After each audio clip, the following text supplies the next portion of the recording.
Well, hello. I'm Hello. Matt Mulholland. This is Remington Huggins. This is the Listen to This Bull live show. This is a show where we bring on a special guest. Today we got John Dye, and then you get to write some comments, questions, or even text us something, anything. It doesn't really matter what, as long as we have somebody watching asking us questions, we're happy. We'll answer them, probably, unless it's really weird. No, I'd probably still answer that. We'll probably still answer it. I'm sure there's a line somewhere that needs to be drawn, right? I don't know. No crossed it question's yet. quite weird enough for Matt.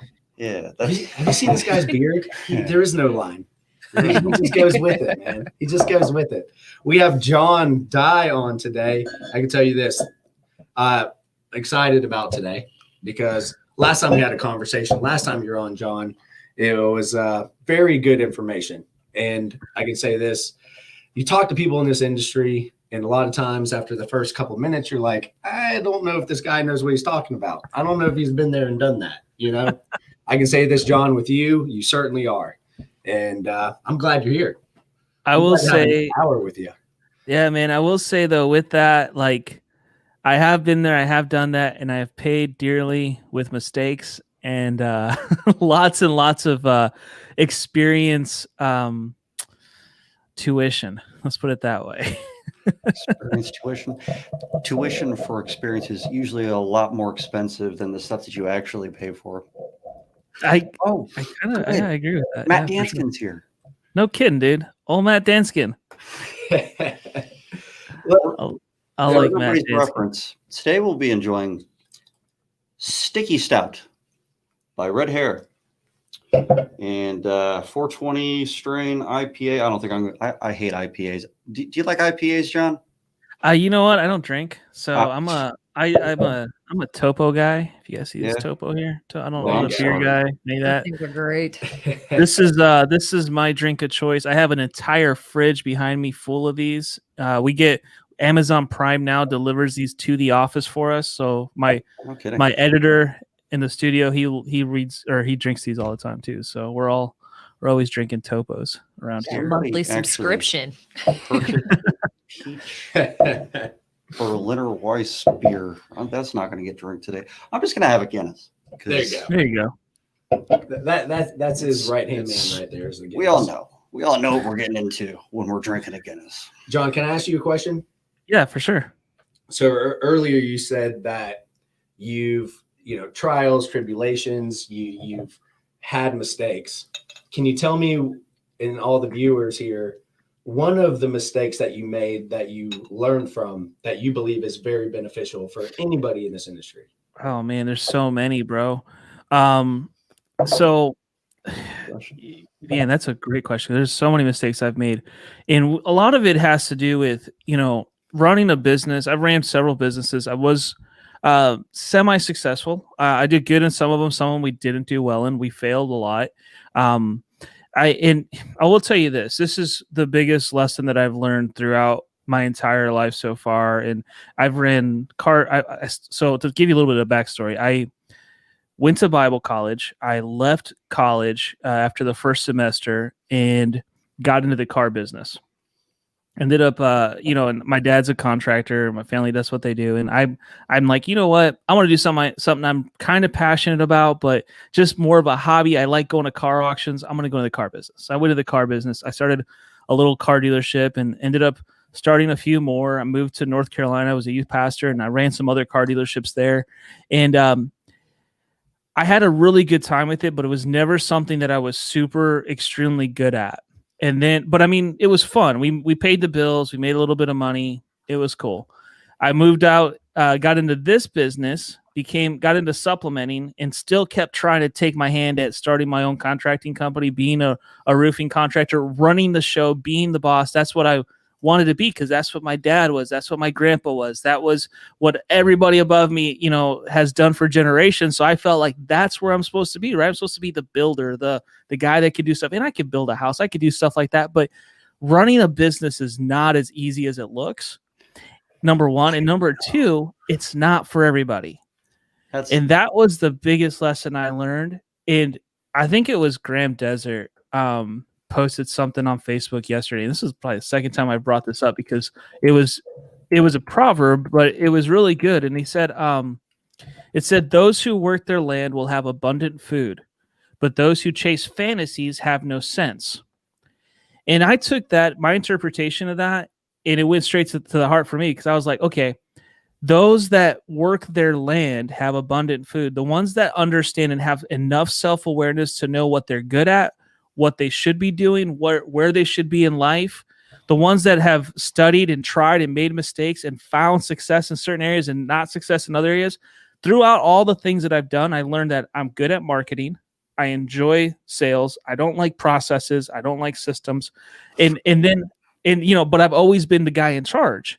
And then I get to this company where I'm working with Balance and I'm in the middle of like a 40 employee company. I have a CFO, a CEO, a vice president I got to talk to. I got other directors that we work with, and I'm a part owner here, but as my day-to-day job, I'm still an employee.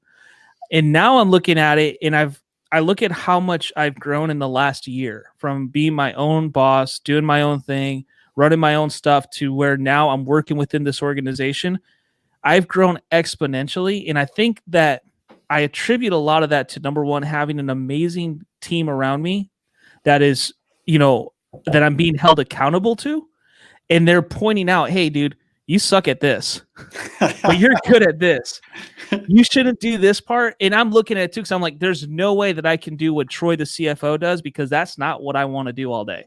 I don't want to sit behind a computer crunching numbers. That's what he does all day. I don't want to go sit in the CEO desk two offices down and have to deal with all the HR nightmares he's got to deal with.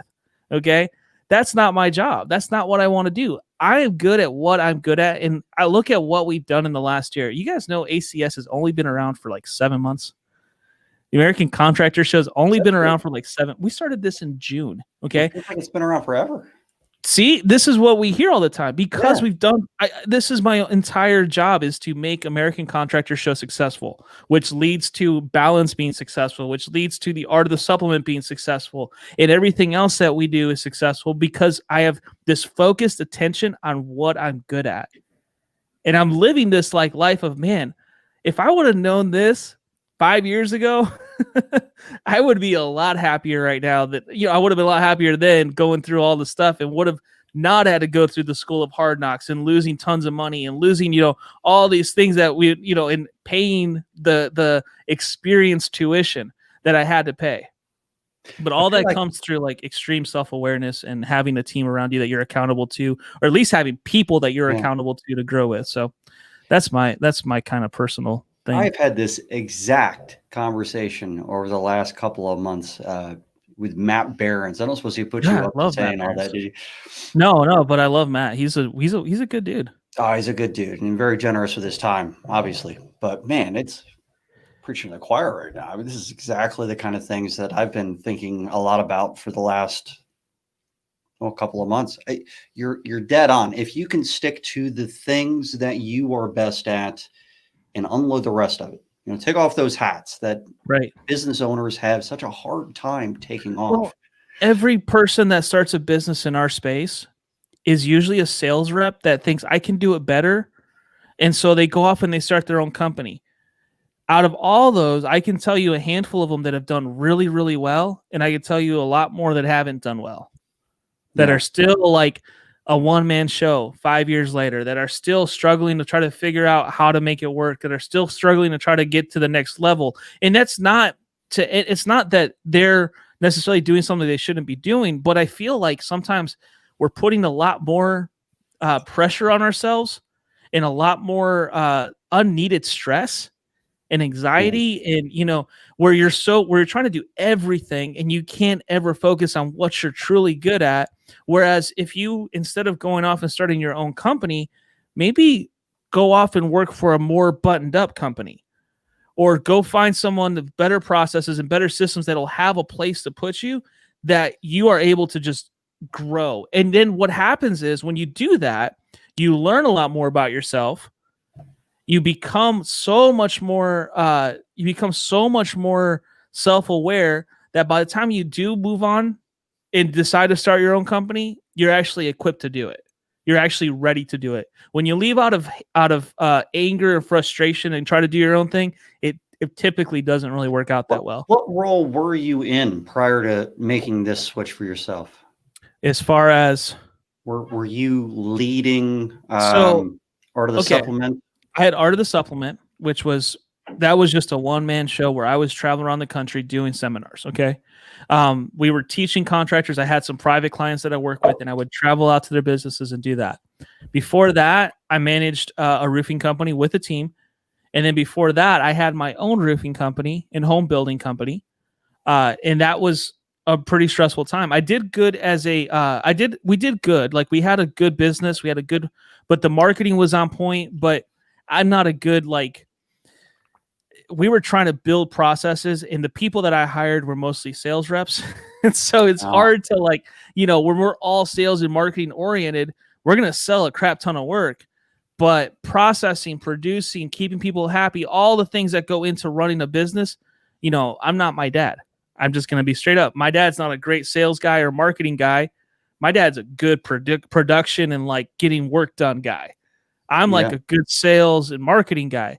Now, my dad actually ended up taking over the branch of when I went to work so we started a branch for a company out of Texas here in Indianapolis.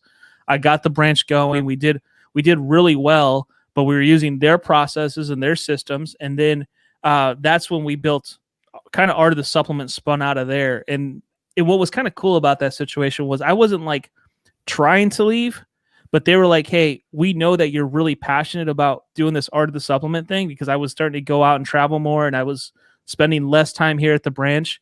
And they basically said, dude, we love you and we want to support this. And we're really good friends. In fact, they're going to be here for the summit. They said, we want to see you do well, and we believe in you. We think you should go off and do your consulting thing, because you're doing really, really well. And when I did that, my dad ended up coming in and taking over the branch, and he runs the branch here in Indianapolis now. So it was kind of cool, though. They gave me that push that I really needed, and they did it at the right time, because at that point I was ready to go off and do something. Were you basically asking for that yourself, or is that just something that they saw and decided that they wanted you to go off and do this? Did they push you into it? I wasn't officially asking for it. I actually met them by doing some consulting for them. Mm-hmm. So I went to their office, and that's how I met them. I actually I worked with them for a couple of days, and they were one of my private clients, and we ended up doing work together. So then we started the business, and I think they knew, hey, he's passionate about something different, and they could see it. They were wise enough to do that. They helped me start this branch. The branch is still doing well. The company's doing fine here, but it was one of those things that we had a heart-to-heart conversation. Clint and I are really good friends. We have a really open, communication relationship that, is like, hey, you're really, really, really good at this. If you don't chase this, you would hate yourself for it. And that was kind of the conversation that, and that's the kind of people that they are. They're people development company more than a roofing company. That's what they say a lot of times. And so it was cool. It was they kind of pushed me out of the nest a little bit, and at least said, we believe in you, and we think you should do this. We think you're ready for this.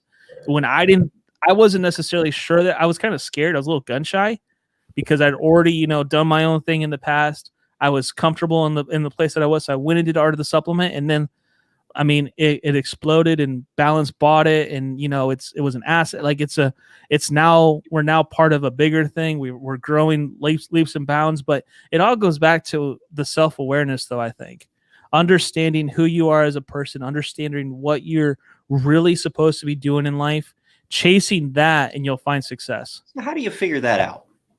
I mean, that's a great question, man. Tests you can take online that determine which Disney princess you are. I can say this. Maybe that'll teach you something. But just by hearing John's story, I think big picture is what you're passionate about. And I feel like, John, your colleague saw that you're passionate on doing what you're actually doing now, and pushed you off that ledge and said, fly, go do it. Right. That's kind of where I think it's like, if you're passionate about something, and you're making money doing it, why not? And there's plenty of people that are passionate about sports. Doesn't mean they should go be a baseball player. But I said, and making money doing it. Here's the part that I think is really funny, Remington. Like you said right there, my colleagues saw it, and I was smart enough to listen to them. Okay. Yeah. Okay. So same thing with balance. Troy reached out and Eric and we met and we started like a courtship before they actually bought Art of the Supplement, where they were sponsoring us, kind of supporting me. I worked out they gave me some office space, say, hey, why don't you just like sit here and kind of hang out with us, And so we did that for like 4 months. And I'd work in their office, do some consulting work for them on the side, and help them train their people and give them some input from the outside. All the while, they're giving me input on what they see in me. And then they sit down and say, hey, this is an offer we want to make for you. We think that you would be good at this. Now, I had to discern, and I brought in, I have voices that I've had to learn to trust in my life, okay? One of them, if you guys watch Thursday's episode, there's a man by the name of Butch Lockhart.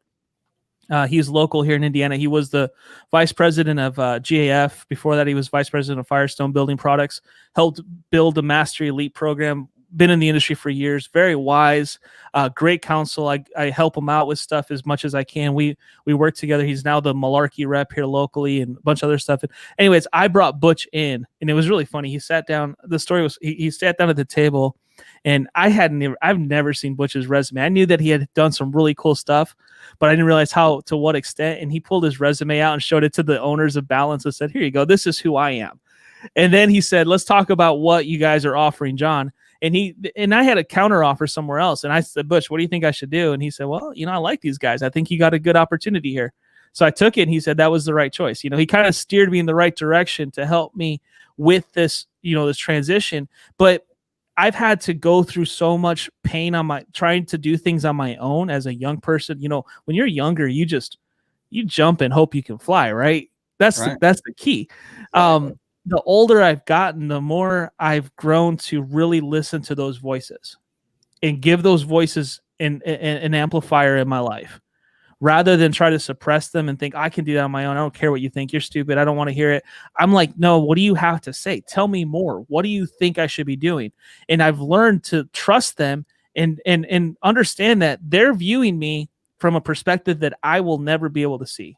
I think the hard part in doing that is figuring out which voices are giving you real input instead of just out of jealousy tearing you down a little bit or something along those lines. I have a secret for that too. Listen to people, but when you try to decide who you should be listening to, I have a secret weapon for that though. Okay, hear it. That's my wife. Wow.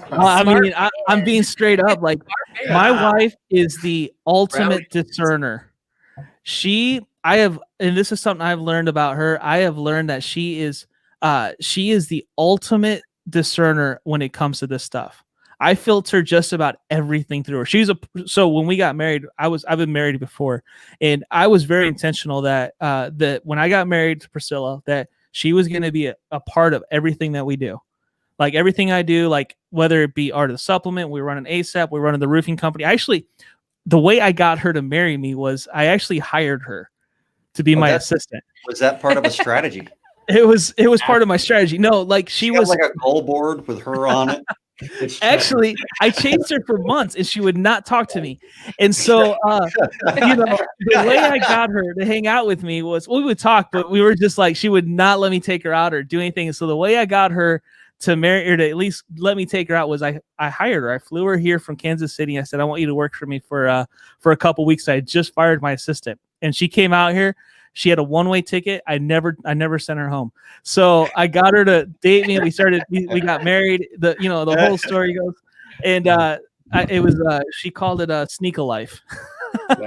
So anyways, but I'll tell you, like, I've learned to trust her because, number one, that's the voice that you should always be able to trust, is your wife's voice, right? Your significant other, whatever that is.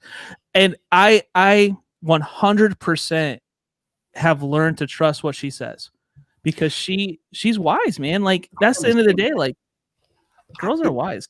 It's weird. My wife, if I start talking to somebody, she always tells me if she just gets a bad vibe from someone, whatever it is, she can tell when there's something that's just not quite right, or there's a red flag. And I miss it every time. I do too.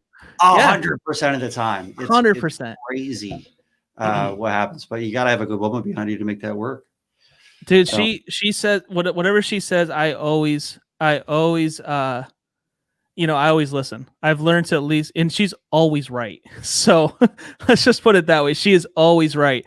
She's never been wrong about somebody, or when that kind of stuff happens, we go to events and she says, I like them. I'm not sure about them, whatever. And then I'm always like, man, I'll be like, no, they're cool. They're cool. Oh no, she was right the whole time.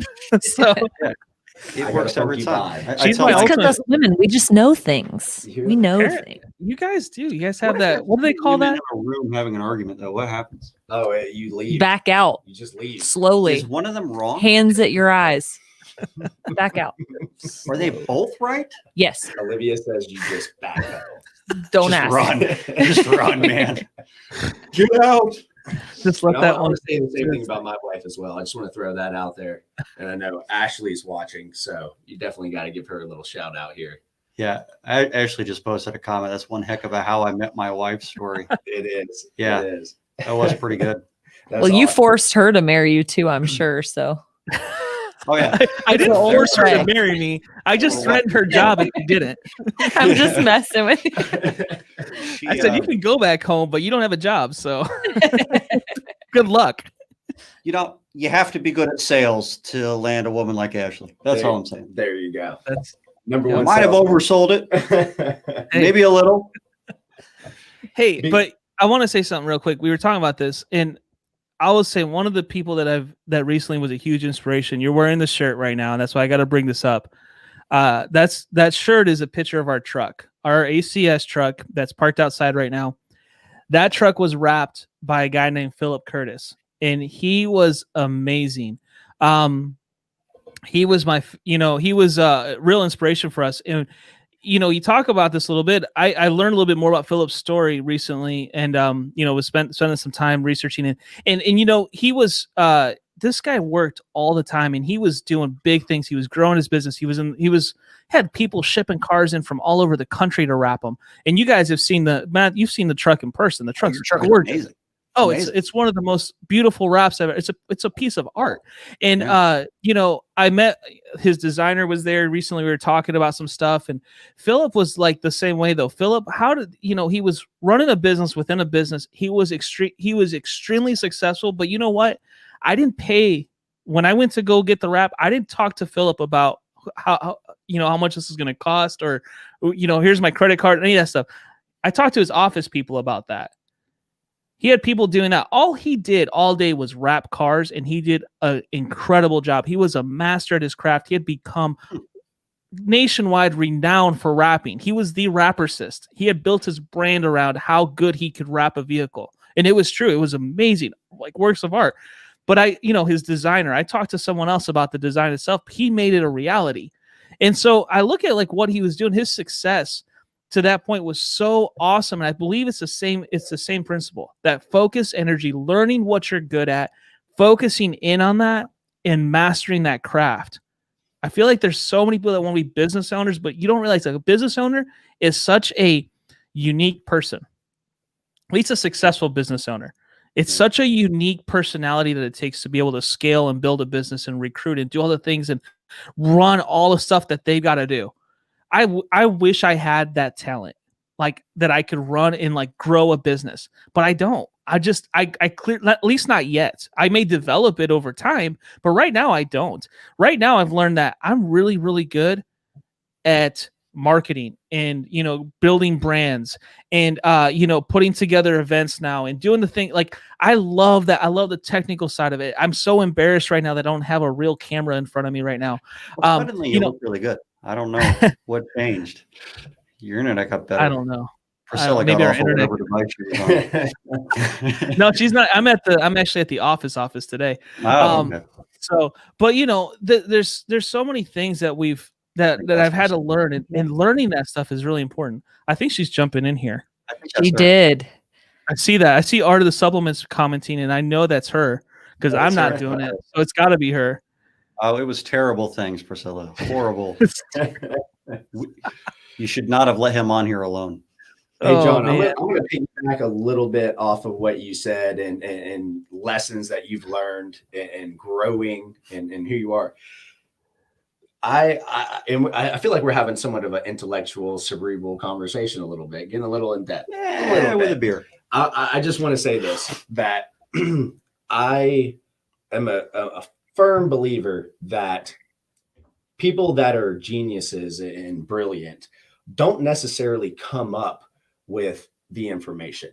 I think it's people who see people say things and do things and grasp here or there and then implement that into their own lives. Like, seriously, I think that is what a brilliant person is, and decide what is good and what's not. And this is going to make me a better person. This is going to make me do this better. And I'm a firm believer of that. There's also an incredible amount of self-awareness that you have to have. I feel like, to know what you're good at and to find a way to be successful in that. Absolutely. Yeah, that's well, Steve Jobs said, good artists copy, great artists steal. There you go. Is that what he said after he got caught stealing something? Of course. No, but I mean, it's 100% say that next time I'm in a gas station. That being able to filter the good and the bad, that's the skill that you should learn to focus on. I think the hard part is finding out where you really fit. What is your best quality? And even for your own people, as a business owner, figuring out where your people's best placement is. And it might take you a few moves to get the person to the right place. Just because they're not working out here doesn't mean that you necessarily have to get rid of them. It might just mean that they're not in the right placement. Learning how to figure that out. And there are companies that can help you figure out where somebody should be. That's what you did with me. I really ought to bring one of those on sometime. There you go. No, that's absolutely true. And but that learning about the people and doing that stuff, but you said it too. You said it takes some moves and some placements and some changes and some experience. One way that you'll never find out what you're good at is by staying stagnant and unhappy for the rest of your life wherever you are. That's true. That's where you go to die. If you're an employee for a company and you think that you're in the wrong place, do you think it's a smart move to say, hey, boss, you should change positions for me? Or is that too risky? I think it depends on the boss. It would definitely. I think it depends on the relationship. Hate. I have to fall back on what John said. And I literally say this at least twice a week. And that is, you got to shoot to score. You got to take those chances. You got to take those risks. Or like you said, you're going to be stagnant. So that I live by that every day. I really do. When it comes to negotiations, talking to an adjuster, whoever it is, opposing counsel, you got to shoot to score. Yeah, absolutely. And it's, if you don't take the shot, you don't make the move, you don't make a decision one way or another, what are you going to do in 10 years? Where are you going to be? Where are you going to end up? Are you going to be content if you end up the same place that you're at today in 5 years, in 6 years, in 10 years? Are you okay with that? It's almost like you got to do something drastic to cause that action, but action leads to more action. You take a step, now you've learned something. Whether it's one way or another, you've learned something from that step. You got to learn to be able to be willing to take the steps, make the mistake, be willing to pay for it, go to the next step. Figure out the lesson there. You always, no matter what, if you make the right decision or the wrong decision, it doesn't matter. You learned either way. And that's a big thing, like decisiveness in this whole process. And we're talking about, this is a people thing. Like, this is a human thing. Like, you got the self-awareness Olivia said a minute ago, that's the biggest thing. Like, and how do you develop that self-awareness? Man, if it's through so many different actions and evaluation, action, evaluate, Trial and error. Yeah. The faster you can do that, the further you'll get. I think for most people, the hardest part is that self-introspection. It's the idea that you might be wrong, and really taking a step back, putting yourself in other people's shoes, deciding where it is that, or how they see you, what their motivations are. If you're good at sales, you do this kind of thing kind of naturally. But it's also fear of failure. I mean, a lot of people, fear of security. Most people don't make those leaps because they have a family at home, or whatever that might be. There's a fear there. And I think attacking your fears head on is people that are willing to do that. Or is it John, you were talking at the RoofCon, you were talking about the why that people do things. Is it a fear not being able to provide for your family, or is it the motivation to provide for your family that's more important? Could be either. Well, for some Depending on the people it's a person. fear, for some people it's a motivation. Fear can be motivating. Yeah, it can Wolves be. chasing you will definitely motivate you to run your ass off. I'm running Telling with you. wolves with you because I think I can outrun you. That's not cool. I will trip your ass. No, it's cool. I ran out of bear once. He's Are you not kidding? lying, actually. That's a true story. I've actually Legitimate. never heard that saying that fear motivates you, but It can't be it motivated. really does. When's the next paycheck coming in? Well, what do you have to do? You got to work. It's motivation, to make that happen. I've looked into a lot of studies about whether or not reward versus punishment is more motivating, specifically for my employees. So we had we've had our PAs on bonus models that reward them for great success, good high numbers and things. And then we've had possibility of giving them a punishment for not meeting required goals and things.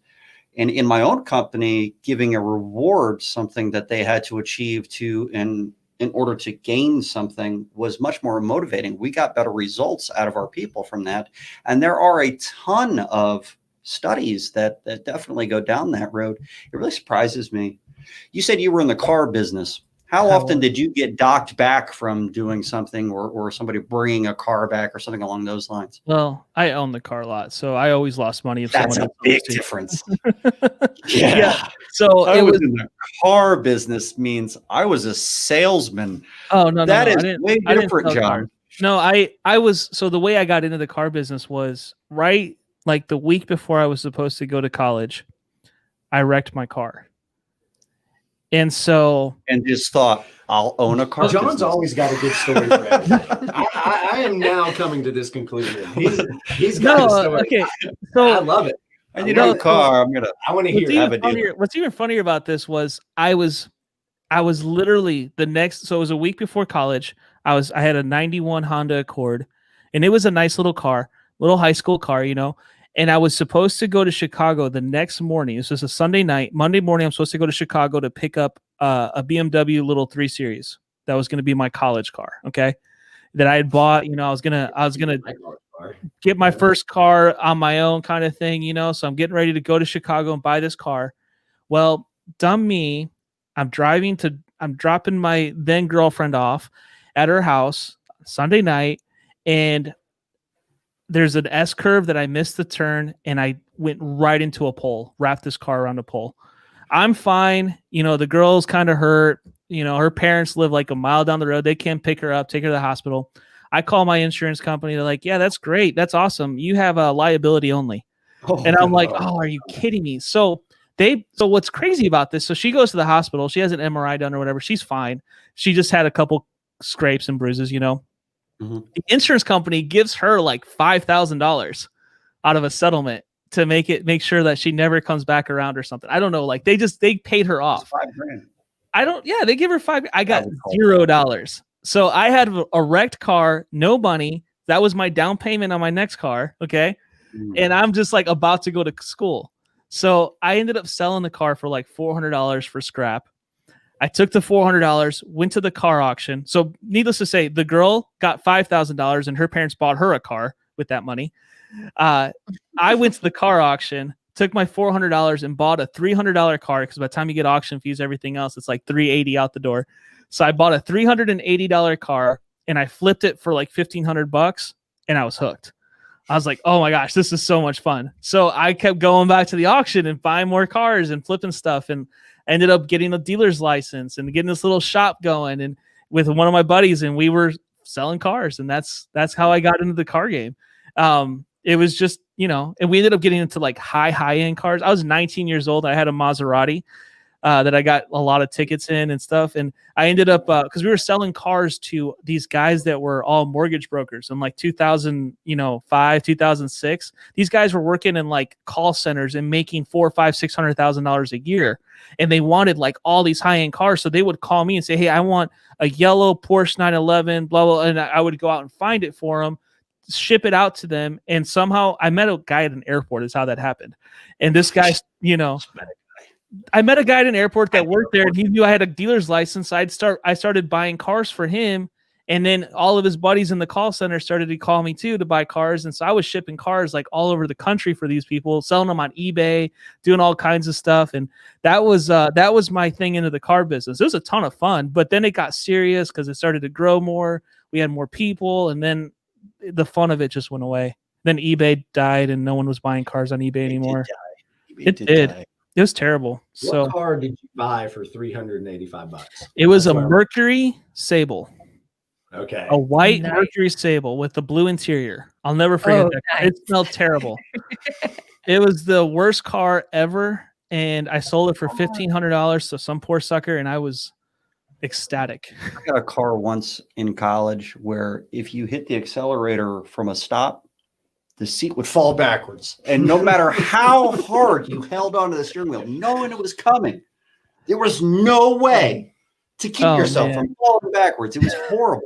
I shoved like screwdrivers into the little mechanism to keep it from moving, and that would work for like 3 stoplights, and then it would. That was a crappy car. That was a Saturn. Oh yeah, Saturns. Those were excellent vehicles. Were they? No, not that one. Not that one. Would you consider yourself to be a hustler, John? Back in the day, more. Nowadays, not as much. I used to buy and sell a lot of stuff. We used to, eBay was a big thing for me. Like this, especially cars, motorcycles, boats, anything that was a power motor, motorcycles, especially. I bought a lot of bikes. That kind of stuff I really enjoyed doing. And I would love to do it again under different circumstances, but it's not the same as it was back then. I mean, back then, man, I used to travel all over the country. Yeah. Craigslist. You can't do that on eBay now. Yeah, eBay's just not what it was. Now everything's Facebook Marketplace, and everyone's got that true car value. But I think I'd still do good at an auction if I went to one last year and bought a couple cars just for fun. I did okay. I knew a few of those, dude. They're blast. I love car auctions. Oh man, you come out of there. I always would walk out with a massive headache, but you're high the whole time you're there because you're having so much fun. It's just like, there's cars everywhere and things are happening and it's exciting. And then you buy a car and you realize you pay too much. It's bad. And then they started doing online auctions at the tail end of my car auction time. And I bought a Hummer one time. I bought an H2. And I thought, this thing is super nice, and I bought it for I remember buying it for like $11,000, and it was clearly worth around 20. And I thought, how in the world did I just buy this thing? I went and got it, and it had because I bought it online. I didn't realize what I was buying. I got there, picked up the car. Somebody had ripped out the entire interior and made it blue and white, bad blue and white. And the head, the whole ceiling was covered in blue leather that they had glued to the ceiling. The carpets, they had put carpet over the original carpet. So that was the problem is that sounds awesome. I would buy that. It was the worst thing ever. I ended up, it was my project for the next month for personally. I was like, you know what? I bought this car. I'm going to totally fix it myself. And so I ripped out the entire interior, bought all new seats for it. Took me a month to do it. And I still, and then I blew the transmission out. So yeah, it was terrible. I ended up. He must be flipping cars. You have to be a hustler to buy a car with blue ceilings. John, what is there a story that got you actually in this industry? Well, this industry was I kind of got into it through we moved to. So when I left being a youth pastor, my in-laws took a church in Ohio. So they're pastors. So I went to work with them. I'm actually a musician. That's what I really like to do for churches and stuff. And so I went to Ohio with them to help them do to help their church out. And I didn't have a job, and you couldn't get a dealer's license in Ohio without some ridiculous bonding issues. So I was like, do I buy the bond or do I get out of the car business altogether? And so I decided, you know what, I'm going to do what Dad does, and I'm going to sell roofs. So I went to work for a roofing company. A friend of mine in Ohio managed. Not your dad's company? No, my dad lives in Indiana. So, and at the time, my dad was a pastor for a while, so he wasn't doing roofing. He just now got back into it. But I wanted to just do something that I sort of knew a little bit about because I'd already done it as a kid. I installed shingles in high school and stuff in the summers and stuff. So I knew how to do roofing. And so I went to work for a roofing company, which is what led me into supplementing. Because that's when nobody knew what supplementing was, other than I looked at an insurance scope, and was like, this is stupid. Where's my drip edge? Where's my ice and water shield? Where's all my stuff? I'm installing it. Where's it at? Why aren't they paying me for it? And that's how I got into supplementing and ended up realizing that there was a market for third-party supplementing. This was 2010. And so I started a supplementing company. And we started to do supplements, for my first client was a client out of Chicago, from the Manitowoc storm that hit Wisconsin. Then we went up there and I ran into a client. I actually went up there to sell. And the guy that we went up to sell for was terrible, but I had a hotel room for a week. So I didn't sell for that guy. So there's no way I'm going to work for this dude. And while we were there one night, I decided, you know what? I really love supplementing. And I happened to meet a guy whose parents owned a big roofing company, and he said, yeah, what are you talking about? So I told him what I could do. And I said, why don't you send me some claims? And he's like, let me talk to my dad. And so his dad calls me at the next day. He's like, you can do what now? Supple what? And I'm like, I can make you more money. I told him, just send me your claims. There are not very many people in this world that actually enjoy supplementing. I started my PA firm because I was good at dealing with insurance carriers, but I hated it. And I figured other people probably hated it too. So I started a company thinking if other people hate it, they don't want to do it. I'll just do the crap that they don't want to do. You actually enjoyed that. I did enjoy it. It was fun. I like Xactimate and writing line items and stuff, especially not so much anymore as much as I did then. And I also liked it because it gave me so much freedom. I was making money. I was working on my own schedule. I would literally work on claims in the morning and then take phone calls from adjusters at the pool at my apartment complex in the afternoons. That's awesome. So Seriously. I was like, that's a good way to spend the summer. I don't care who you are. So we finally got our first question for the day. We don't even know what it is. We know that it's from Pate Smith, though. I have a question do you have to say it like this? Do you have to say learned counselor? This is Pate speaking as a he's having a good day today. He's trying to rub it in our faces that Alabama beat Ohio State. Oh that's exactly what he's doing. That's exactly what Pate's doing right now. I know this guy. Are you, John? Are you a Ohio State fan? I am. I lived over there for a little while, so yeah, I'm an Ohio State fan. I'm sorry. Whole family, big time Ohio State fan. Can we block Pate before he asks this question? Absolutely it's not. I'm vetoing that. That'd be great. It's about to come. I'm surprised it hasn't come through. He must be typing. Hey, you know what? Very long. Yeah.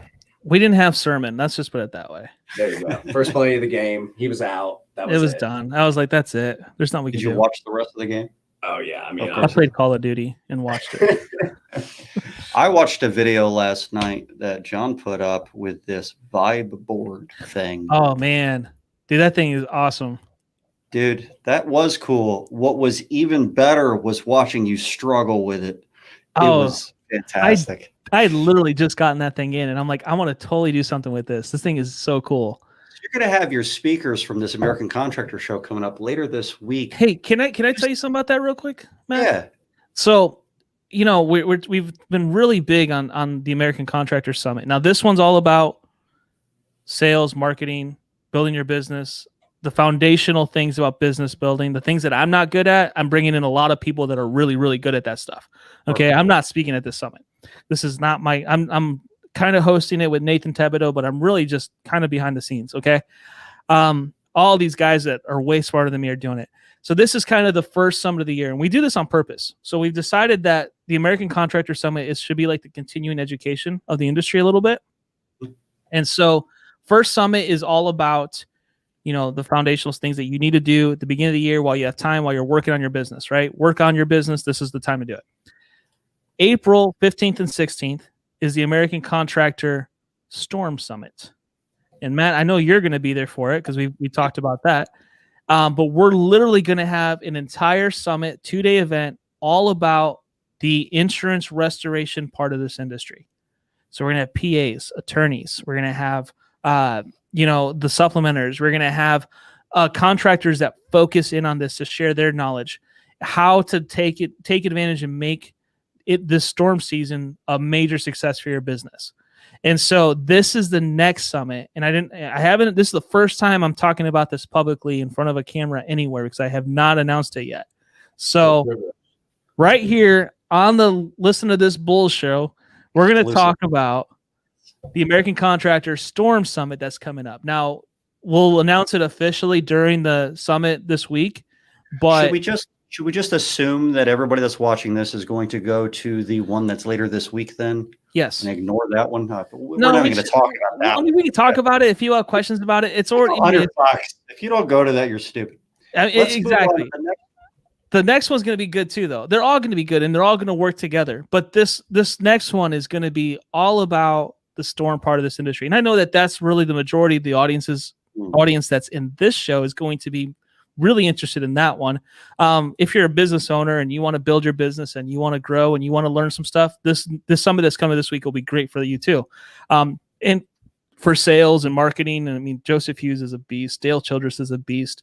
We can go down the list. I mean, those guys are all so good at what they do that I have no reservations about this week's summit at all. I think it's going to be a great event. But the next summit is going to be one that I'll actually get to speak at and be a part of it a little bit more. So it'll be fun. So if you haven't signed up for this one, sign up for this one too. But the next one's going to be really cool as well. And John, is it, correct me if I'm wrong, is it $99? $99 for both days. You get $99 buy you 2 days of. It's like $99 and 99 cents. Don't forget about those cents. Correct. Not quite $100. Right. But yes, 1 penny less than 100. You could have just made it 99, and I couldn't actually. I could not do that. No? We're trying something new with the Facebook event thing, and literally they have it all tiered out already for you, and you got to pick one of the numbers that they give you. So we picked the one that looked like it was going to be affordable yet enough for people to take it seriously and make it a good event. But they have it all set up. You can't change it. Oh man, I can't. What if you give them a coupon code for 99 cents? You can't even do that. You can't do that. Coupon codes. You can't do. I mean, Facebook is running our lives here. So, but no, we didn't know what we were doing. Let's be real for a second. We talked about making decisions and doing things.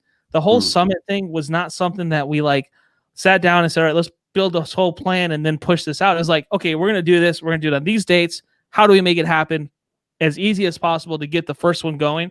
And that's how the summit became. The next summit, I'm sure we'll do it some other ways where it's maybe not so constricted to just Facebook. So we're working on at least got something different here. And John, there are a lot of conventions that pop up and have their first year, and everybody says the next year is going to be even better and things. So what? How about the next quarter? Or the next quarter? You're going to have 4 a year. 4 per year. Yeah, that's a lot, dude. Did he finally post this question? He did. Olivia, do you know how I can go live on my Facebook right here? Share it. Yeah, you just go to the web page. Actually, no, she'll have to send you a link. Okay. This is above my pay grade. I wish I could do Pate's voice. I don't think anybody can. Recently, I've ran into a number of what? You got it. I want Pate's voice. I'm not even going to try because it would be. Come on, somebody try. Olivia, why don't you try? Yeah. Oh, I don't know. At least we don't have to see your face while we do it. You do it. You have to gargle, I think, to make it work. Maybe if you recently, with a real Southern accent. Recently, I ran into a number. Well, I can't. We just get paid on the phone right now. Yeah, I know it is. I did that because I hate Bama. Recently, I ran into a number of Georgia PAs and contractors asking best practices on when to send a file, excluding under judicial oversight. Well, who needs that disclaimer? When and how should Georgia policyholders advocates send files to appraisal? Some are saying none at all. Some are saying roll the dice due to potential efficiency. Please cost-benefit scenarios when not to send to appraisal. This was the question that was posed to you. I think, first off, and I think it is true that the first question that Pate was going to do was a setup for this whole Alabama Ohio State thing. Okay, Yeah, I just want to throw that out He there. scrambled. to And get then this he question for realized, sure. all right, I'm just going to come up with something else and throw it out there. So that's what he did. Yes, he did. If you break this down into, actually, this is like multiple questions, but if you break it down, first off, getting a claim into appraisal in Georgia is a task in itself, Oh, that's impossible. right? Well, You know, some can, but there's anyway. hey, as long, Let's assume it's not Georgia for the question. I don't have a problem. Well, he did say Georgia PAs though. Yeah, that's what that. Yeah, No. and that's why I kind of reflected on the Yeah. whole Georgia. And he said Georgia policyholder. If me and opposing counsel or me and the adjuster agree on scope, all right, the inside of this building needs to be redone. It's all water damaged. I honestly don't have a problem with knocking it into appraisal and rolling the dice rather than take it all the way through litigation. I think the outcome is probably going to be the same. If not more, the policyholder is going to gain because you got to pay me my percentage, you got to pay this guy his percentage, and so on and so on. But if I can roll a claim and I agree on the scope, you got to have the right appraiser. I mean, that's right? the hard part for Georgia, though, is determining what scope is. So for some carriers, a scope is one line item difference. Even O&P is a scope item for some carriers in Hey, this state. I just want to, I'm not going to say any names besides Matt. He literally took a claim that the scope that the insurance carrier wanted to do in Georgia was a couple shingles. I'm being serious. He took a couple $100, let's say a couple $1,000, got it into appraisal and got this thing. It's a multi-million-dollar claim now. I just had to bring that out there because seriously, Matt, that's fantastic. You do not see that in Georgia. And I don't want to be harping on Georgia. I know we got different viewers. John, I know you're not from Georgia, but I just really wanted to throw that out there. Well, Fantastic. thank you. To be honest, I have no idea what claim you're talking about. So, Well, I do. as long as you're not making it up. It's a fruit. How about that? I'll just say that. We do that pretty often, to be honest, but Especially today. getting into appraisal is tough. So when do you send files to appraisal? I mean, you can send them, but you probably won't get there. I think that's the reality. Georgia's Georgia. Yeah, prior to attorney is what he's saying there. You know, Yeah. We've had to get Remington involved just to get to appraisal and at times. And the reality is the larger the claim, the more likely it is that you'll go to appraisal in Georgia. The smaller claim, the less likely, because the less likely it is that the insured is going to sue because there's no attorney's fees that are paid for in Georgia. So there's no leverage. You have nothing to hold over their heads. Why do you think commercial claims are more acceptable to appraisal than Because you have a little bit more leverage. It's more likely that the claim will go to an attorney. It's more likely that the insured will sue. And it's more likely, I guess, that the insurance carrier, since it's a bigger claim, they're okay with spending the money as well. Maybe. Even though they got more money than sense a lot of times. But yeah, no, that's a good, interesting point. And I never thought about that, Matt. So that's why I wanted that. I always thought about it that way. It makes more sense. That's the only reason why going on a small residential claim just isn't likely. On a larger claim, you could probably get there. But even if you do it on a small or a large one, there's always a possibility that they're going to come back and say that they're not going to pay it because the scope was different. And most of the policies have the appraisal language at the very end says that they will still retain their right to deny coverage or something along those lines. And as long as that one line is there, they're going to use it to their advantage. Why wouldn't they? I'm trying to think about in Georgia in the last 6 months, a residential claim that has gone to appraisal. We've had a few. I mean, there's a few, but there's a lot of those are in litigation right now because the awards weren't paid. And like complete fire losses, things like that. That I'm just thinking of that. Well, I mean, that's in appraisal. Yeah. But When we talk about residential, we're talking about like simple roof claims. Yeah, that's what most people mean when they say that kind of thing. Agreed. Hey, John, where you're at? I mean, what is appraisal easy to get in? I mean, like, do you guys in Indiana? It is. Does Artemis supplement for balance claims? Do you guys recommend going to appraisal ever? Yes, absolutely. And I do appraisals from time to time. In fact, I had a weird situation with one this morning. So I do a lot of appraisals in Kansas. Randomly, I have someone that refers a lot of appraisals to me in Kansas. And Kansas is weird because in Kansas you have to both parties have to agree. So to go to appraisal. to even go to appraisal. Yeah. So about It's not a probably demand, it's a request. 50 to 60% of the ones that I get assigned do go through. The other 40 to 50% don't. They'll fight back and say, we don't want to go. And then that's literally what they can do. But I've got one that's in appraisal right now. And the closing appraiser and I have worked several together already in the last 6-7 months. And he said, Johnny goes, candidly, like the carrier, we're already in agreement. Like he sent me his numbers. I sent him mine. He sent me his. I'm like, you know what? Let's do it. Like we're good to go. Like everything's cool. Like I'm good with it. Right. He said, I can't sign the award because the carrier wants this to go to an umpire. Yeah, that's the kind of crap we hear all the time here. I'm like, what the heck? Like, why in the world? Writing here. It's clearly goes against the appraisal language. It's supposed to be an independent, third party, non-interested party, so they can't be directed by the insurance carrier. It's supposed to be out of the insurance carrier's hands. The insurance company is literally trying to punish either the contractor that's involved or the policyholder at that point. Yeah. And we see that. And there's nothing. I called an attorney. I said, hey, what do you think about this? I've never seen that. And he was like, he said, there's nothing we can do. You have to let it go to an umpire. And I'm like, for what? We're already in agreement. Like literally we could both sign this right now and be done. I mean, the reality is if that guy isn't going to sign it, then you have to go to the umpire. I have to go. Because there is a disagreement. Now, if you were to sue and get an attorney involved, you'd probably have something there, I would imagine. I don't think so. But I mean, the appraiser's free to do whatever he wants to do, right? He can. When the carrier is directing the appraiser, then the appraiser is not independent. Is not. You'd have to see the policy language to make sure it has those kind of words in it when they describe what kind of appraiser you can have. If it's an independent or non-interested or disinterested, competent appraiser, whatever the words are, there are definitions for those set by a lot of case law. John, why do you think they're doing that? Personally, the contractor that I work with out there that refers these appraisals out to me a lot of times, he's pretty aggressive and he's pushing. He's doing a lot of litigation and trying to get a lot of case law changed out there to get Kansas to change the way they're doing stuff. Okay. And he's a big part of it because, and we work with him here at Balance. Like it's a lot of, there's a lot of stuff a lot of moving pieces there, but at the end of the day, he's being, he's aggressive. And I think that the carrier is just getting frustrated of seeing. Now, the carrier can elect not to go to appraisal. That's the part that just drives me nuts. Is like, why did they choose to go in the first place if you're not even going to let the process play out?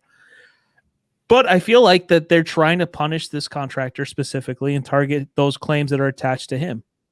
And are you saying punish them by prolonging the actual award? The award, first off, I couldn't get the appraiser on the phone until now. And this has been, I've had this on my desk since end of October. Okay. And I've pushed and pushed and pushed. I've gotten some emails back and forth, but I hadn't heard from him since like November 30th. Okay. And all December, I've been trying to close this one out. Finally, I get the guy on the phone last week and he says, call me Monday. So I called him yesterday. We got everything sorted out, literally on the phone like that. We're done. Okay. And I'm like, okay, cool. Can you send me the award? Cause I know usually I don't write the awards. They usually need to write them because of their firms and stuff. So he's like, I can't get you an award letter because of this little thing in here that on the file, there's a file attachment that's from the adjuster, the desk adjuster at the carrier, saying that the carrier is requesting that this go to an umpire specifically. And he said he kind of told me off the record, I think it's because of your contractor. Yeah, that's interesting. Did he put the other part in writing that the carrier told him they has to go to umpire? He did. That's very interesting. Because I got that. I'm sure the carrier is not aware that he put in writing. Yeah, that's why I called an attorney right away. I'm like, hey, dude, I got something that's kind of weird, and he was just like, I mean, yeah, but nah, not really. I was like, okay. That's interesting. This happens to us all the time in Georgia. Honestly, there's so many carriers that are very heavy-handed, and it causes a lot of issues. The adjusters they're just not independent. Now, to be fair, there are a lot of contractors and PAs that direct their appraiser in just as heavy-handed a fashion. Right. So for sure. You can, as an appraiser, as far as I understand it, correct me if I'm wrong, you can, as an appraiser, or you should be able to go to your client, whoever hired you directly, and explain to them what's going on and get their opinion of things. But ultimately, if you are disinterested or independent, does that mean that you should ignore what your client is telling you? Well, I think there's a difference between relaying information and being disinterested, right? Right. So, you just telling your client where it's at in the process. Hey, we're going to go out and inspect these roofs next week. And, the umpire, his name is Matt Moo Holland. And that's not me. No, I think there's a difference between that and being disinterested. I think being disinterested means you're almost kind of, it's kind of like you're being agnostic. Like you're paying me, but I'm not necessarily bound to listen to you. I still have to use my own judgment and my own decision making here to make this call. So at the end of the day, my name's on the line, not theirs. I'm the appraiser on the line.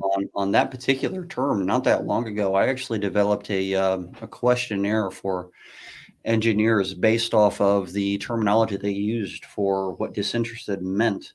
But ultimately, it came down to if you charge a percentage of the amount that gets approved as an appraiser, then you're interested. And I don't. That's the thing. Like I charge an hourly rate. So it needs to be hourly or a flat rate or something where it's the same amount no matter what. Right. In order for it to be truly disinterested. And competent is another term that we actually have a few policies we've seen where they literally spell out exactly what it means by competent and disinterested. And all these things are the Farmer Smart Plan policy. Yeah. Which is that's a fun read for a bathroom break. If an appraiser strategizes with their client, are they disinterested? I was going to ask you that. Don't ask me. You're the attorney. I said no. Yeah. I think it would be the context of the conversation, but I mean, but for them to direct the to steer the appraisal and say, hey, you guys, you're not allowed to do your job. You have to still go to an umpire, even if you guys agree. We want to stick it to this homeowner, this policyholder.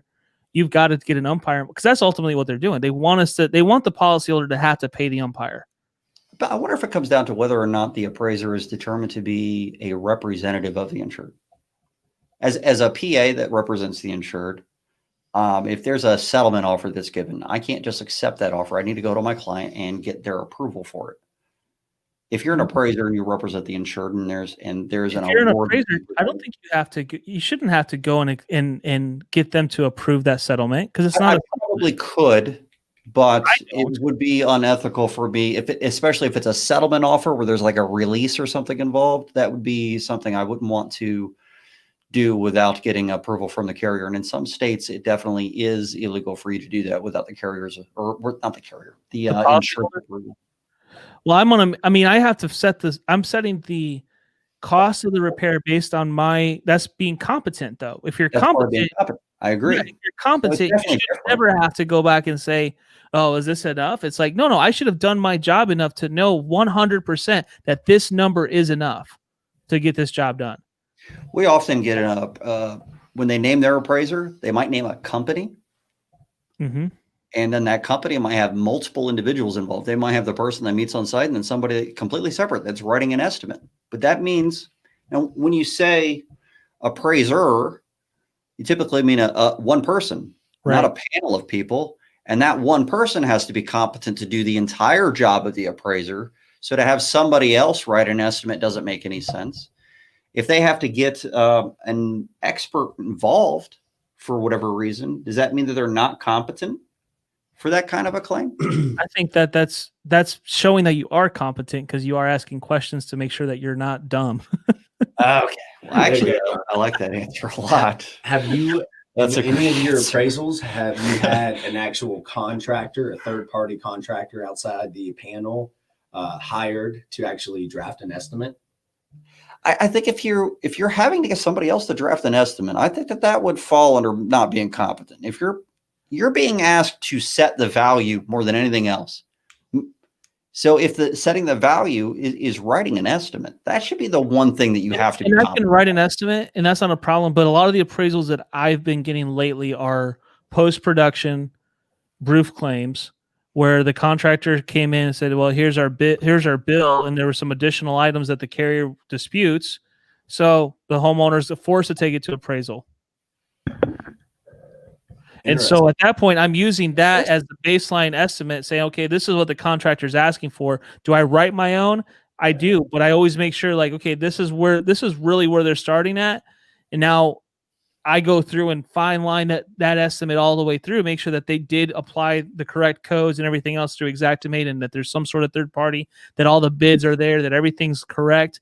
And then whatever I do feel like, hey, you know what, this contractor, this right here, I don't know if they actually did that, or I need proof of this, or I need proof of that.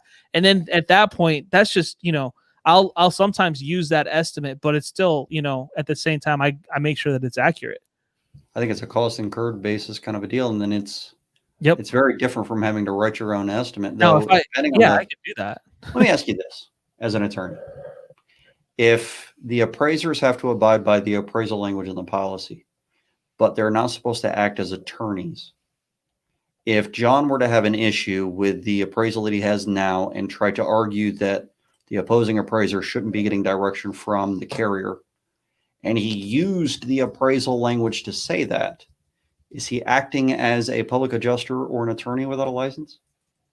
A public adjuster, I think when you actually get substance or obtain substance from a policy and you use that to move a claim forward, you are acting as a public adjuster. I do, because that's what you're doing. You have the license to read policy and apply it to losses, right? Whether it be appraisal, whether it be you meeting somebody out of the contract. But you might add don't have that license. at least for a public adjuster is basically a lawyer for a very sliver segment of the law. And it has to do with I have no idea what coverage is or what coverages are being applied to the claim. That means nothing to me. Right. I mean, there are a lot of appraiser organizations. The IAUA asks you to break it down by coverages, coverage A, coverage B, coverage C. I never do that. I just know it's going to cost X amount of dollars to do it. I don't care what your deductible is. I don't care what kind of coverage you have. I don't care if you have an ACV or RCV policy. I'm telling you, it's going to cost X amount of dollars to do this job. Period. If it tells you to break it down by ACV and RCV, a lot of the appraisal I've language, never been asked to do that. There's the vast majority of the newer policies have language that force you to break it down by ACV and RCV at a minimum. This might be so you have to be able to apply depreciation in some manner, which maybe that increases the competency level involved. It is terrible. Oh, it's bullshit. Matt, not Matt. Pate, what do you harshly disagrees with Matt? Harshly. Yeah. I don't know. I tried to ask him to come on so he could disagree with us live. I haven't heard back yet. I would be a mediator on that one. Harsh. Me and John would mediate the situation. I want to see. I want to see fists. I think he's. Maybe I'm completely off, but I think he's trying to say that as an appraiser that you can obtain contractors' bids and everything else in the appraisal and bring it to the umpire's attention. Maybe that's what he's trying to say. I mean, John had a good point on that. I do that. I mean, that's okay to do. You have to do that. Send the invite. Here we go. Here we go. Here comes Bama boy. Pate is the one guy I did not want to talk to today. I just wanted a break. That was the guy for today. Yeah. He conveniently texted me at halftime about work. Conveniently last night. I was like, "Are you kidding, Pate?" He posted a whole video on the game. This is a knee right in the stomach, is what that was. Jeez. I almost made him a thing with my CNC machine, an Alabama plaque for his wall, but it was against my better judgment, and I realized halfway through that this is a terrible idea, so I scrapped the whole plan. I just love hearing Pate's thought processes and how much he bugs you. Unless he's hungry. Here he is. Hey, Pate. What's up? Hey, guys. Hold on. Let me grab something real quick. Yeah. Mm-hmm. Yeah, I knew that was coming. He's got hold on, let me grab something real quick. He's got I'll work on it. Hey, how's everybody doing? What's up, buddy? Remington, I actually worked during the entire game. Dude, I tip my cap to you, buddy. That is dedicated right there. Zach should be proud. Into the screen. There you are. Zach should be proud. Hey, what do you harshly, and me and John, we're going to be mediators here, okay? What do you harshly disagree about? Seems so strong. Let him know. No, Pate, you made a comment. You said you disagree harshly. What is that about?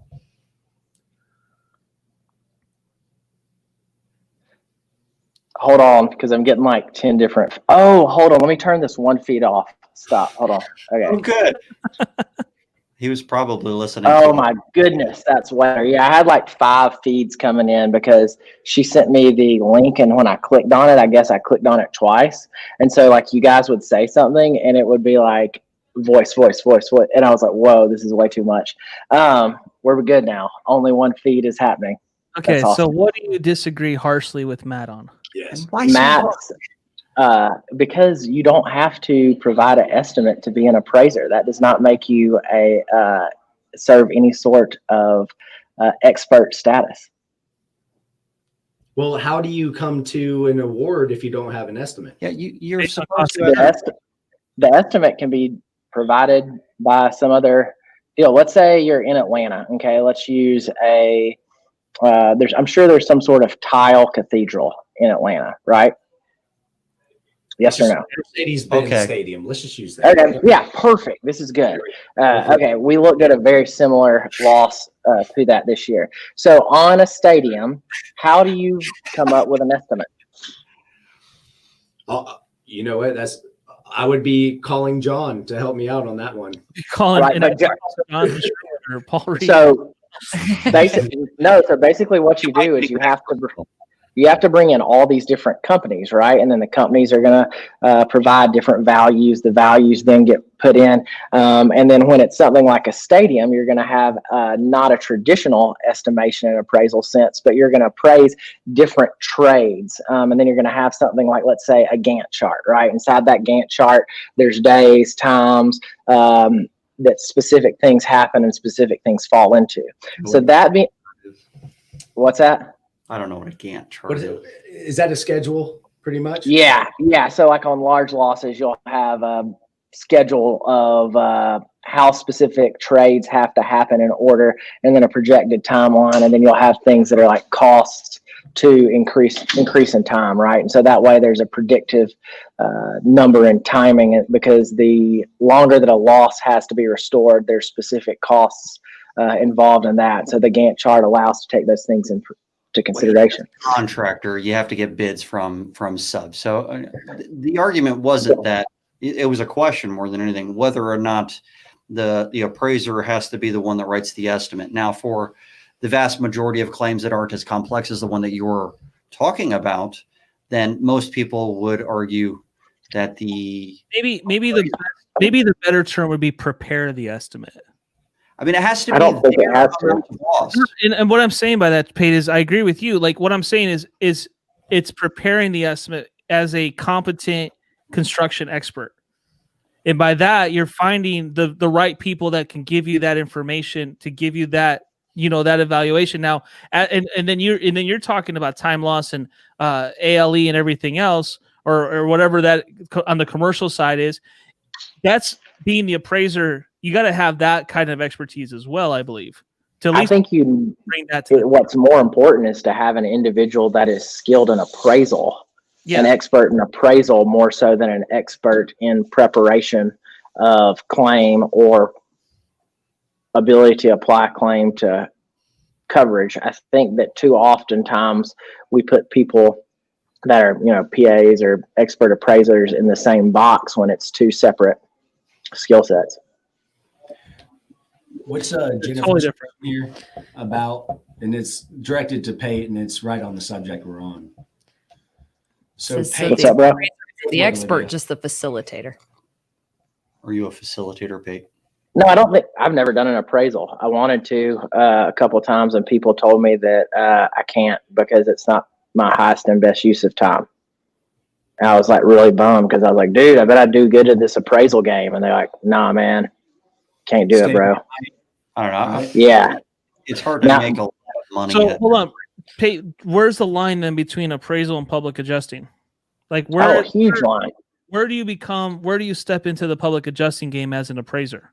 So you don't. So an appraiser, those are two separate things. An appraiser does a very specific task that is defined by the two parties, right? So there's a party here and a party there, and they say, hey, we're going to hire X appraiser, and I'm going to hire X appraiser, and then you're going to give these appraisers guidelines. The guidelines should be governed by the terms of the policy and then the locality, right? Like whatever the rules are there. Does everybody, are we 100% on that? Agree? Agreed. Okay. So and so they're going to then work inside of those guidelines and restrictions, and the policy there can govern that, or it could be governed by law. I don't really know. Depends on where you're at. So that being said, they're not making an interpretation. They're making a value determination and taking, Steve's value determination and comparing it to carrier A's value determination, and they're coming up with a meeting of the minds, right? So it's a form of non-litigated alternative dispute resolution, maybe. But I don't think that's public adjusting at all, because there's no determination of policy. And I would also like to throw this out here. An appraiser can be a PA, it can be an attorney, it can be a contractor, it can be an engineer. Like, it could be all of those. It's not necessarily a PA in my They just have to be. I agree.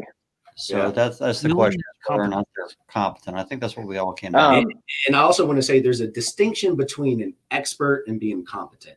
There's a line between Some those two as experts well. are not competent. Correct. But I think, just to answer Jen's question on that, I think there is a difference between an expert and being competent. I don't necessarily think an expert, appraiser and an expert is the same. I mean, you could be an expert at appraising, and I guess it depends on your term of expert. I don't want to really go down that path. Remington can, but Well, isn't the appraiser supposed to be in disinterested party, though? At the end of the day, though, that's really, I think, disinterested. Like, you should not have. You should, but by disinterested, does that mean that you should be taking direction from your client? Or does that then make you interested in the claim? I think that's what we're touching on is strategy. That was the key. Wise, right? That was the key. I think it's important that in appraisal that there is as little, I guess, hands-on from each side as possible to really preserve the genuineness of coming to a meeting of the minds, right? Like, the estimates that each side has either prepared or information that they have submitted, that's shared between the two parties, should be enough information that there is an adequate resolution without some sort of fraud, deceit, or mistake. Short of. Remington, how would you appraise that large loss that happened last night? I know it was That was great. I'm going to need a couple competent. I'm just going to say sermon. It was BS. I'm just going to leave it at that, man. Dog, if y'all would have brought back, Hey, that was good, bud. That was good. All right, And I'm gonna hop that? off here. Yeah, man. I just Are you gonna temporarily change the name of the Large Lost Lounge for this week? I don't think so. I don't know, man. You should do that. Hey, That'd be a good marketing thing. 52 to 24 lounge. Was that That's what this what, was? I think you should call it the Big Wins Lounge. One thing I will do By itself. is give credit where credit's due. Y'all deserve it, dude. Y'all I agree. That was Hey, seriously, congrats, man. That's I all. will say Why? Because they actually had a schedule this year. They just beat Versus the Ohio brakes. State. Beat the brakes off of us. I think what happened was, and it really wasn't fair for Ohio State, because they haven't played really a whole ton of games, and they had a break and then played a game, and they kind of had to play two right together. And I think if you haven't, it really isn't fair if you haven't had that, I don't know, game to game to game, back-to-back scenario. It's just like a different mindset and a different, I don't know, like The momentum. ability. Yeah, Yeah. I agree. You're right, man. I mean, they, definitely played an incredible game against Clemson. I didn't feel like it was the same Happy team. to beat Clemson, though. That to me was so great. We didn't make you guys punt the whole damn game. I mean, seriously, one time right before halftime, and that was it. The whole game. It was ridiculous. I know. I feel for that. I feel bad for that kid's family if they came out and watched that game. That dude I bet he wore that net out on the sidelines. You know what I'm saying? Just practicing all the time. My ultra ego would be like a sports broadcaster. I think Pate would be good at that too. All right, I'm gonna let y'all run. Take it easy, bud. Hey, Be buddy. good, boy. Congrats. We'll see you. I'm just gonna nod in the corner and pretend I know what you're talking about, just to fit in. My buddy over here doesn't watch college football, it seems. I No. Apparently not. Does Georgia have college football? Apparently not. I'm not going to touch that subject. I'm with you. I grew up with I'll UGA get in fans. trouble with my husband if I do, so I'm not allowed to say You get anything. in trouble anyway. No, man. guys, it's been good though. Yeah, you Really good know what I like about this session and what we did today is, we did talk. We talked policies, we talked appraisal and stuff. But John, being with you and having like a great intellectual conversation is like we kind of peeled back the layers, so to speak, and we talked about. I mean, seriously, we talked about how to be successful, to stay in your lane, which I think is a big picture of what you were talking about earlier in this broadcast. Olivia brought it. Also said what self-awareness is that the key word? Yeah. So no, I just think it was good. We, like I said, we peeled back that onion a little bit. All I right. agree. Does everybody else think ogre when we talk about peeling onions? Is it just me? I think of Shrek. That's why I just You called him can't Shrek. not. It's impossible not to think of Shrek or parfaits. Yeah. Instantly. No, guys, this was a good conversation for sure, and I always appreciate it. I know you guys would be. I'm excited to get Matthew's synopsis of the event this I think week. we need to make him write one of He's his good at that. I was gonna famous do a review. reviews. Yeah. He does good at that. Yeah. I'm actually gonna post a review for the C3 Group Exactimate training course later tonight. Ooh, are you? I'm excited about that one too. It's a long. I know what review. my review is, but I'd love to see yours. So John, You already reviewed it? I didn't review it. We did a tech I know you showcase. interviewed Andrew Where on he your gave, us show. he gave us like a tour of it. I didn't review it though. Yeah. Well, I actually went through the whole thing, and Well, we'll wait for the review. Yeah. There's a review. I still gotta All right. shoot the video too. Facebook user has a question here. Facebook Sure user. does. So appraiser determines value based off contractor estimates. So they hold the liability if they are wrong on what has to happen. the liability or what? I mean, let's say the appraiser just totally botches one. Yeah. It happens. It's happened to me. Yeah. And then what? What do you do? Do they hold the liability?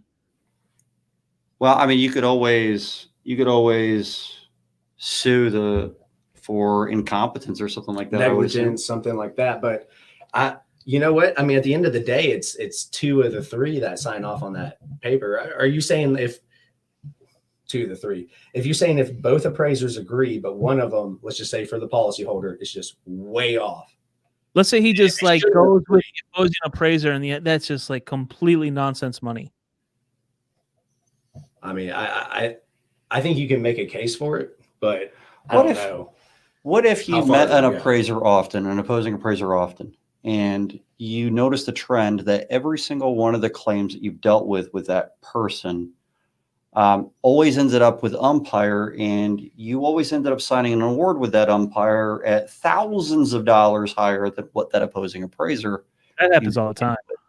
Does that mean that guy is Absolutely, but committing that- fraud? that's why the insurance carriers hire him. They chose him, Incompetent? but that's why they chose him. So Fair enough. I Yeah. don't. This is like a whole nother conversation. Just who is committing fraud, right? fraud is such a Is it such a is it tough somebody term. blowing out? an If they're exact choosing estimate, or is him it- for that reason, it could be fraud because there's the intent. But that's the thing, though. Prove That's- they're- okay, the whole point of appraisal is you have two parties with two different interests involved. Right? That's why the policyholder has that right to hire their own competent appraiser that they feel is competent. This all goes back to who made the choice and who they chose. If the appraisal comes back wrong on your part and you're the policyholder, that means you hired a crappy appraiser. So Okay. it's their fault. It's their fault. It's the homeowner. That's their fault for choosing them. That's the whole point of the appraisal clause. It's not meant to be it's meant to be, you have to get a good representative on your part. If you hire a bad attorney and you get a bad settlement, is that the attorney's fault or is that your fault? Might be both. Could be. I Could mean, be some bad information or just a bad case. Doesn't necessarily have to be. That's what I'm saying. Like at the end of the day, the whole point of it is they've agreed that whatever that comes down to, that's what it comes down to. And so that process has to be played out. That's why you got to do your research on your appraiser. Who are you hiring? Are they competent? Are they really good at what they do? Can they get you a good reward? Do they understand the process? If you're hiring just anybody because they seem like they're good or, whatever, or they're cheap, God forbid, right? That's the hard part, trying to convince an insurer that they should hire an appraiser and how much it would cost, and they always want the cheapest option. Right. Come on. I don't recommend this person, but just to give you they are the good old boys, maybe friends. They can be lazy and just kind of settle. I mean, that's possible. It happens. So if you could develop over a period of time a case against someone showing that they are always they're always hired by this carrier and they're always in an umpire involved, and the umpire always comes up with a higher settlement amount with the opposing appraiser, call that person incompetent and use that as evidence that that's the case if you ever had to sue the carrier for a bad award? Here's what I would say. If that appraiser can go and hire a contractor to do all the work for what he wrote for, he's not incompetent, in my opinion. Just saying that. He's just, hey, look, you get 10 different estimates, you're going to have 10 different numbers. But if you can get somebody to do the work for that number. Anybody? Okay, let's just say we're in Florida and it's a license. It's got to be a licensed contract. Not even say do the work. Let's say make the policyholder whole. Are they then indemnified or not? Can they become indemnified with that number? That's the real question, right? Right. Can they put them in their pre-loss conditions? What you're saying, right? But that's only for an ACV policy. RCV is a betterment policy anyway. So we're already talking about replacing something and putting them in a better position than they were to begin with. So a lot of things would be indemnity. See, this is the fun part about insurance is it's so subjective. There's like so many different ways that this can go. I think it really comes down to semantics on what is the definition of competent. The policy is not going to define it. Yep. And what it is that they're supposed to do when they come up with their amount of loss, are they the ones that are supposed to write the amount of loss? You said that's why I'm asking competent or expert. If you're an expert, do you then have liability attached to being an expert? That's a good question. Well, I mean, what context are we talking about? I mean, if you stamp something, you would have liability as an engineer. Well, and who determines competency? The person that hires them? So it's really not about being it's really about being competent more than it is being an expert is not the right term to use for an appraiser. I agree. And an expert, all it is, if you want to dumb it down, is that this person gets paid for their opinion. Well, expert, it has to do with expertise and experience. Right. They get paid for their opinion on what engineer, whatever it might be. I don't think they're necessarily liable because their opinion might be off compared to what is reality. But I don't know if they're liable. I would have to see the context of what they're actually talking about. This is why it's so brilliant having an attorney next to me for all of these shows. It's so easy just to look at him and go, "You're the guy that needs to answer this one," and it's off my shoulders instantly. It's fantastic. John, are you understand what I'm saying though? When I it comes understand what you're saying. Yeah, it makes sense. That's what an expert is. Yeah, and that's where I mean, expert. It's an expert opinion, right? Right. Yeah. I mean, that's subjective. I can go get 10 different expert opinions, and they're probably all going to be different. I have to then choose which opinion I think is the best, and the liability falls on me as the end user. I have to make that. If the appraiser is the one that's choosing which expert is correct, then are they taking on the liability as the appraiser choosing the right opinion? If there is multiple, but you know what? I feel like the policyholder has signed off their rights to the appraiser at that point. They have basically said, "I am letting you deal with this. That's why we are hiring you. I trust you." They haven't signed off on their rights to sue if they go to appraisal, have they? I just stepped on your cord again. The rights to sue if you go to appraisal? No, I'm in litigation right now on cases that are in appraisal. They haven't signed off their rights to sue. They haven't signed off on all of their rights. Would they have to put? Does the appraiser have liability then at that point, though? Are you going to go and sue the appraiser for getting you a bad award? I mean, I think there's a risk involved in going to appraisal that you would know as an insured upfront. There's a risk involved. You're making a decision, and that award is binding, right? So you are giving that person that you hire to do that you're trusting them to make the best decision for you.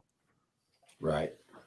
John, it circles back around to what you said earlier. Is you picked that appraiser. Yep. That was your doings to do that. You know? If you didn't, yeah, if you could have said, hey, how many claims have you worked on? You're not asking the right questions as the homeowner or the policyholder. And that's the problem too, is so many policyholders have no idea what's going on. No.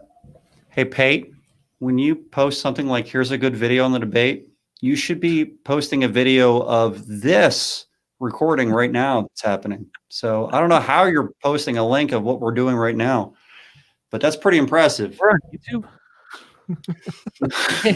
We are actually on YouTube. Oh, look at that. There's probably a link back to this. Hey, John, what is the website for the summit? AmericanContractorSummit.com. Okay. So that, and in fact, this is the summit logo. This is this is our production team shirt. So this is the shirts that all the production team people are going to be wearing during the event. So There's also the Facebook link right there. Yep.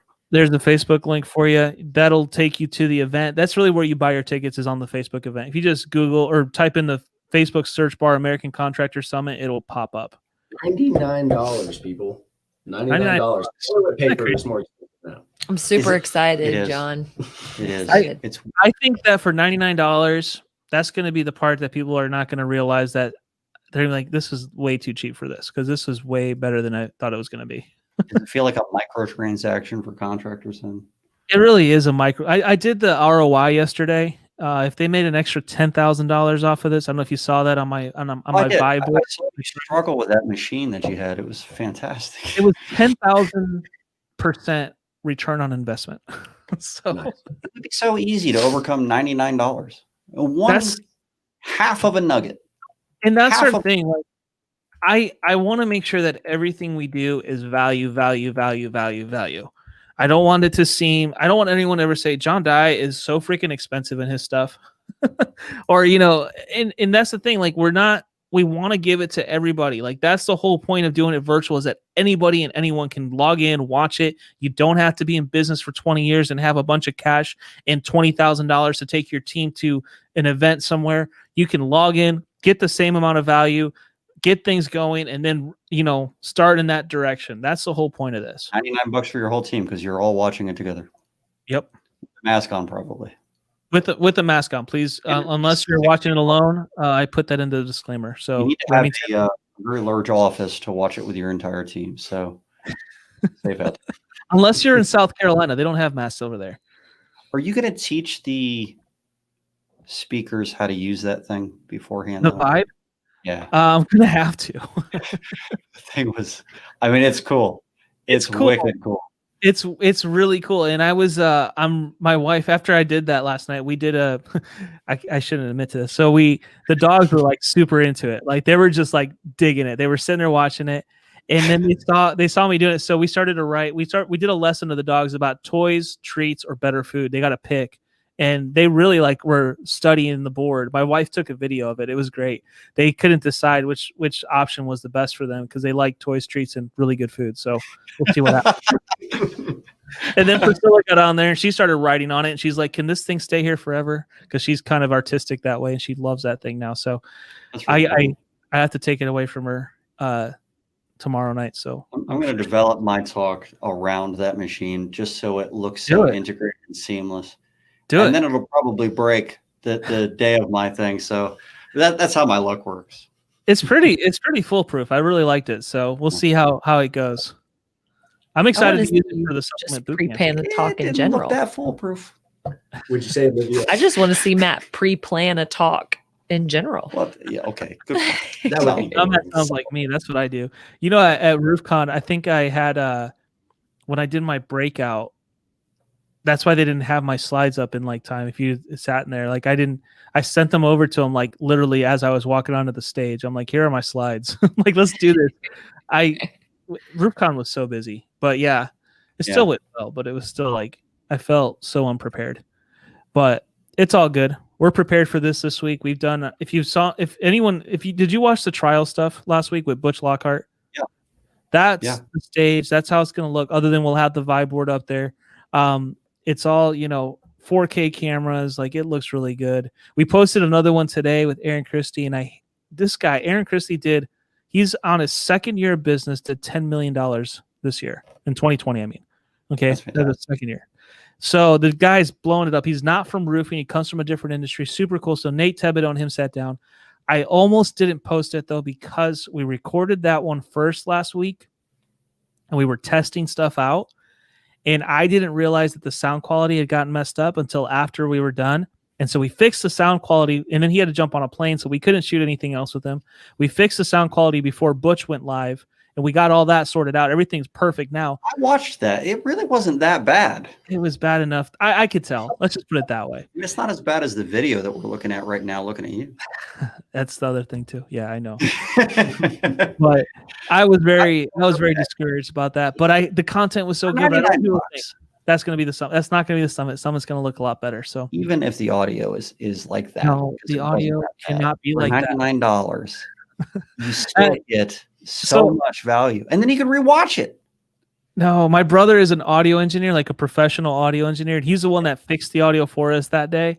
And I've already heard it from him enough today. He texted me and said that sounded terrible. He's like, it was awful. So we have it's never mind. But yeah, your opinions to yourself, guy. That's what I would say. Hey, I can't wait to hear your opinion, Matt, though, about the event. That's my big thing. I want to hear what you say. Well, you're not going to hear it right away. I will write up a review. Okay. But I'm not going to pull any punches.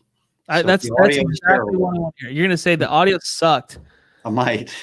That whiteboard does not work. Get that thing off the stage. Don't ever bring it out again. We got to see what bad audio really sounded like, though. And if as long as you're better than that is true. Those few days at RoofCon, then I think we'll be okay.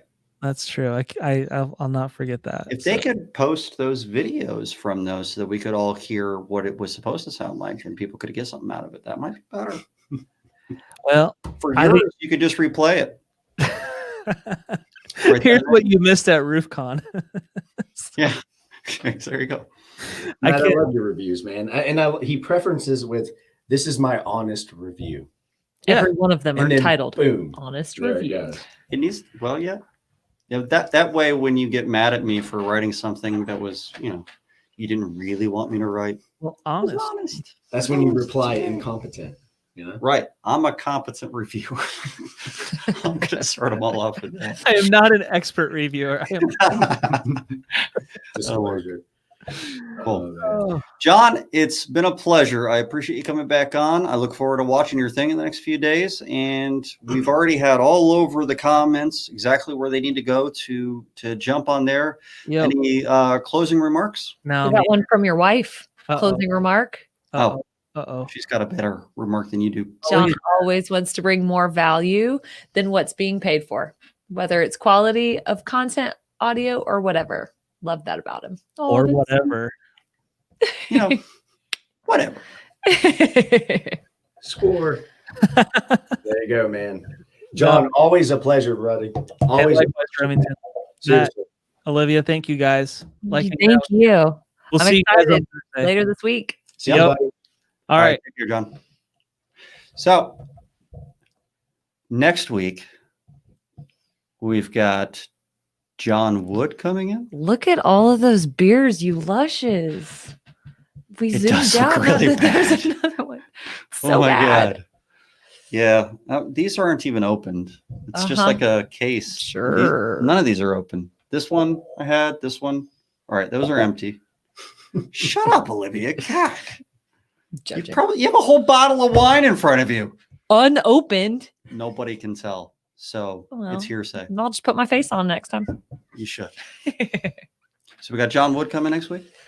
No. He will be on the 26th. Oh, it's Frank Dalton. Frank Dalton will be next week. Dalton. There we He's go. a Florida PA. Do you know who that is?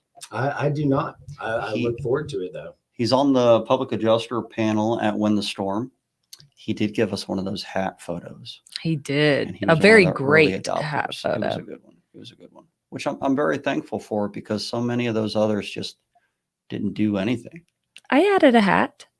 Well, yeah. Very beautiful. Yeah.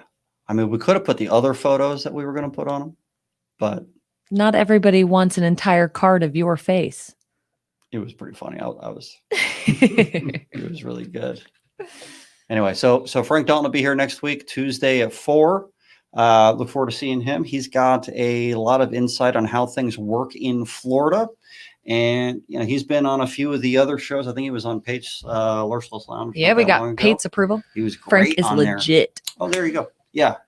No, Frank knows his stuff. So come here asking questions how things work in Florida. That's a perfect opportunity to really understand what you're getting into if you want to go into Florida as a contractor or a PA and understand the restoration world there. So we have any other announcements, Olivia? No announcements. I actually do know who Frank is. The more I thought about it, PA in Florida, I know exactly who he is, and he is legit, and I look forward to it. Yeah, So glad you're pretty. Yeah, there you go. Olivia, you're pretty. I want to thank Olivia for putting this on. We got 2 clowns right here. All right. If it wasn't for her, we wouldn't be able to do all this. Probably I not. appreciate it. We would Thank just you, be Olivia. Anything for you, Remington. Oh, I love it. I love it. we would be boozed up without any direction. Mr. Dye, it was a pleasure, man. I really do appreciate your time this afternoon. All right, guys. I See will you next week. next See ya. Tuesday.